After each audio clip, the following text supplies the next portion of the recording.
We finished the previous tutorial concluding that our model is of acceptable fit and that it's suitable for interpretation. In this tutorial, we will consider what our results mean for the initial Pagotzi model. Let's begin this interpretation by reminding ourselves how the model looked like. Remember, in one of the previous tutorials, we have estimated a simpler three-construct model, which consisted of motivation, satisfaction, and performance, and two research hypotheses, that motivation affects satisfaction and that satisfaction affects performance. In this tutorial, we have expanded on this original model to add two further constructs and two research hypotheses. Now, in the process of estimating the model, we have found out that the data suggests existence of additional relationship, which we haven't hypothesized. I pasted it here as a dotted line because we have a choice how we may present this finding. Now, let's go back to Amos to see how our hypothesis and the associated numbers feature on the output file. Let's have a look at the estimates. What have we got here?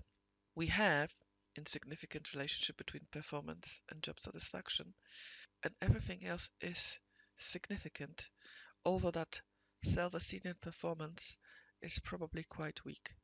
Everything remains significant here. Great. Let's have a look at the standardized regression weights. Positive relationship between motivation and satisfaction. Motivation does affect satisfaction, although not particularly strongly. But your funny thing is happening here. The relationship between job satisfaction and performance is now becoming negative. The more satisfied, the less you're likely to perform. Interesting. But the negativity here is insignificant, so we don't interpret this finding. Positive relationship between self-esteem and performance, verbal intelligence affects performance, and motivation affects performance. Great. So here are our findings. We would now take those findings and present them in an Excel file, and I'm just going to do this now. So I am going to copy, but I only need the results of those research hypotheses.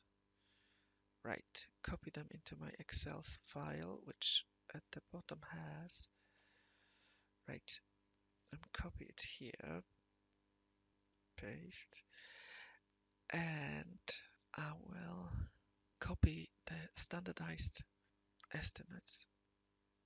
So for the same construct, so just this top here. Actually,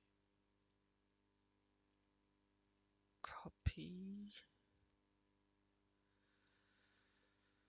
and paste.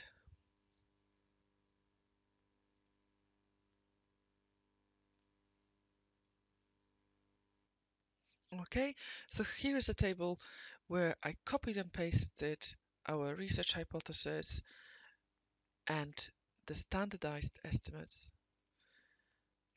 They are now found here. T-values, P's, and I made a small note of whether this hypothesis is or is not supported. And below, I included all the information concerning model fit, including chi-square, RMSEA, and a selection of fit indicators. And a table like that would be inserted in a publication concerning this analysis. Right, so that's it for now. You know how to estimate the models. You can make quite a complicated model.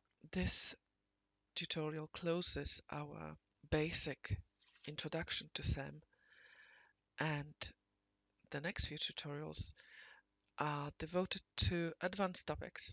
See you then. Bye.